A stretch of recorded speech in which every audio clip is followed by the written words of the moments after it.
Well, what do you know? This is episode 36, the conclusion of A Change of Heart. But first, a word from our sponsor. Here they come, Bell. Okay, folks, this is my creative works. My brother is doing this on the side. If you're interested in this process, take advantage of it. That's him when he was younger, and now, but he's still an old guy like me, and he still does some lot of work on my stuff right now. It looks good, make you some money if you're trying to make something. And as you can see, there's an example of him older. So anyway, if you're interested, give him a call or let me know. I can give you the number, and it's right there for you. Thank you. Okay. Since they're at that change of heart, we recall last time it started off where all of a sudden Judge appeared after being rescued, and Christian and Champ can't believe their eyes. And as they have the formal greetings,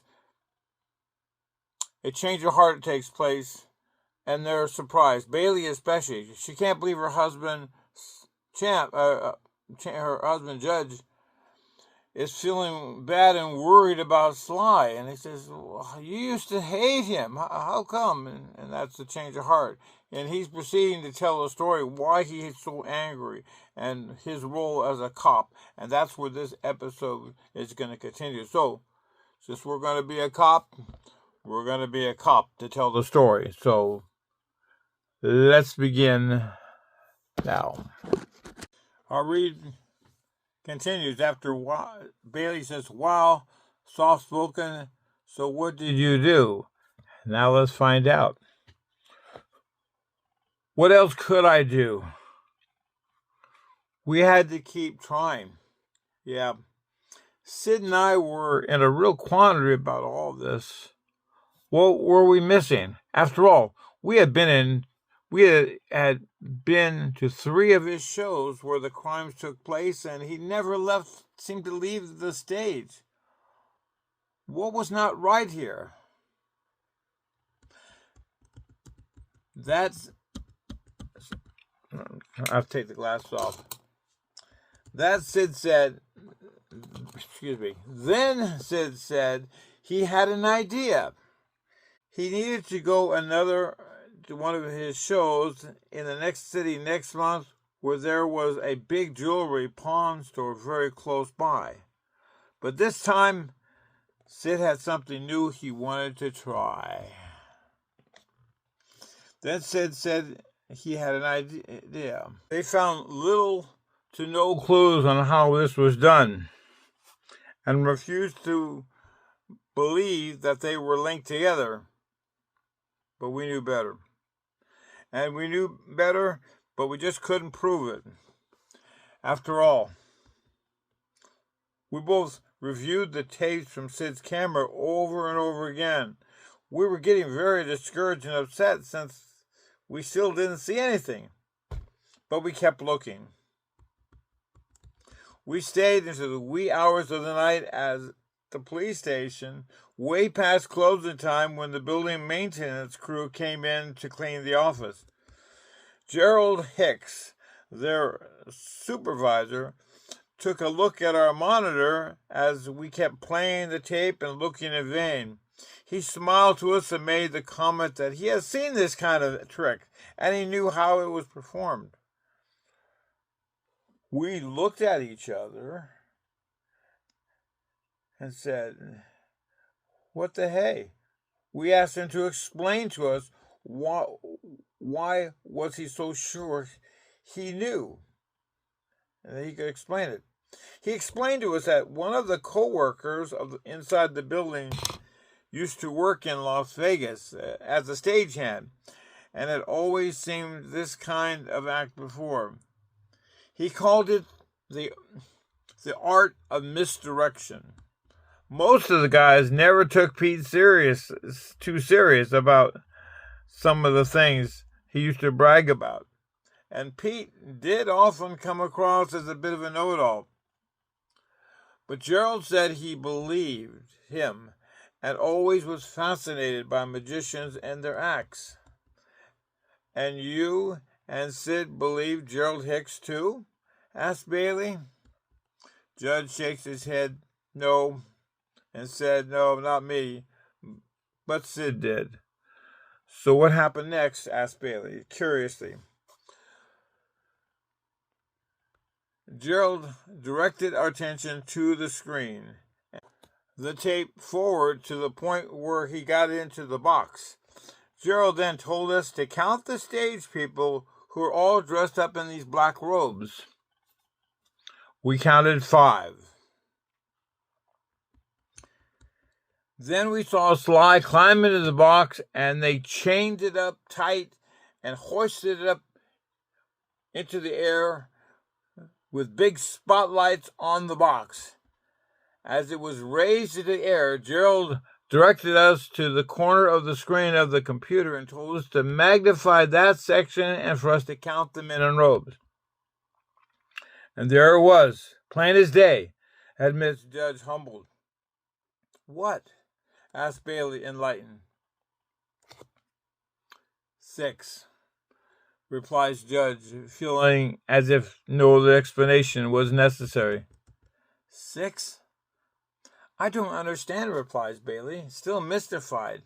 6? I remember there were only 5 before he got into the box.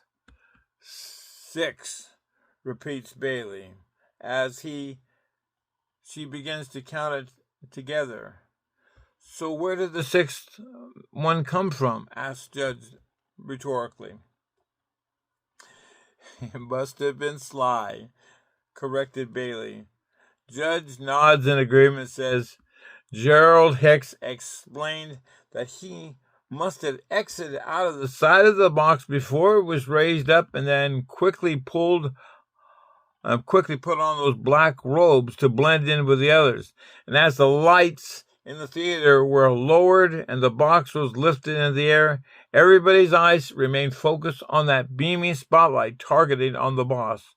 While all this took place, he easily was able to glide off the stage with the others, commit the crime, and return safely. To create more suspense and eat up more time to recreate the crime, the box was suspended in air for 15 minutes before they lowered it halfway and then set it on fire. Oh, yes, I remember that. I was scared to death for him, admits Bailey. But of course, he was never in the box when all this took place. The box was allowed to cool, and the chains were carefully and slowly removed. Judge explains and says the stunt continued for 37 minutes from start to finish until he miraculously appeared in the audience with a spotlight on him in the front of the stage. I remember the crowds went nuts and went applauding to the end, reflects Bailey. In truth, he was using the time to break into the pawn shop and to get back to the theater in time to make his glorious entrance, replies Judge with a sense of admiration. The next day, Sid and I did a reenactment of the travel time, and it took only 12 minutes to get to the store and back. That easily would give him 25 minutes to commit the crime and get back to the theater. But since it was no longer our case, our department heads were convinced it was an inside job. We were told to stay out of it or we would be suspended. But you didn't, did you, lover? Asked Bailey, knowing the answer. Judge smiled guiltily and continued, well, Sid and I mapped out the show's travel schedule, and once we found something within the time range he could hit, we stalked out the store and waited. So even though we were not officially on the case, we were on the case, replies Bailey with no surprise. So even though you were not officially on the case, but you were on the case, replies Bailey with no surprise. Judge nods yes, She knew that was certain about him and the determination to catch this thief red-handed. "And you caught him, didn't you?" states Bailey. "Yep, like clockwork. He was using his little tool to unlock the door and disable the alarm, and when Sid snuck up on him from behind and handcuffed him behind his back," oh, you should have seen the expression on his face. Judge pauses with reverence and says, "Sly was so cool." Judge secretly had to admit his sense of admiration for him. Even at this stage, Sly still managed to gloat, and above all this, as if somehow he had the upper hand. I remember how he looked at me, smiled, and spun Sid around, and shoving Sid into me with the cuffs from his wrists falling to the ground. And Sid started to scream in pain while clutching his right leg as Sly takes off running into the alley. I quickly looked up at Sid to see if he was okay. He waved his hands for me to go get him as he slowly made his way to his feet. I took off running down the alley and slipped on a beer bottle and fell to the ground. For that moment, I had lost him in the darkness and thought he was completely gone. I then heard voices deep in the alley, and I ran in that direction, only to find Sid playing the part of a victim of a crime. The two guys came to his defense with knives in their hands, and I quickly reached out for my gun and found that somehow I must have lost it when I slipped on that beer bottle earlier. They slowly started to walk toward me as I reached inside my pocket and pulled out my badge. That stopped them dead in their tracks, and they ran off. I looked for Sid, but he was long gone. When I went to check on Sid, I found him being loaded up in an ambulance. He had a smile on his face, and he said with relief, "We got him, Judge." "How?" I asked. Sid smiled humbly and says, "I sort of ran him down with a car while he was trying to escape.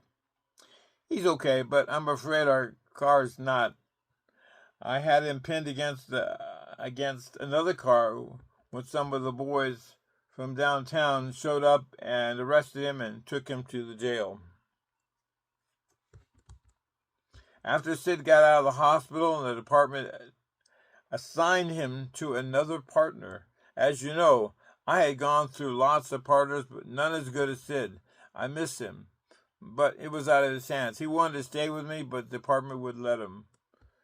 Bailey placed her hands on his and says, "I know you do. I know you miss Sid. I met him once, and I liked him." Judge appreciates her support and continues, "That's why I had so much resentment towards Sly. I lost a good partner, and my reputation as a reckless cop returned. Despite the collar, I was punished and put on administrative leave for 6 months. After that event, I always had to work alone. So you understand my initial resentment for Sly. So I won, but in reality, I lost. But I don't feel that way anymore with Sly. He has taken so many beatings from these thugs here in Nottingham, and has always refused to sell me out to the others. I feel so proud and honored to know him. I will never turn my back on him again and hurt him in any way. He told me that he had changed, and he really did change. Whenever he talked to me about the Bible, I listened to him. He's a good man. Few men on earth, or Nottingham, are as good as that man, Mr. Sly Cat." And now, Champ walks into the situation. Champ is speechless. He can't believe his ears as he overhears the last couple of lines before Judge praising his brother. And that's where we continue next week, our next episode. Stay tuned. It's getting better as the officer judge is painless now and not a cop. And you recall that's what his brother did when he signed the roles. He resented the fact that he had been a cop, but he said, I'm going to make you a healer. And that's what he is. So let's continue on next week.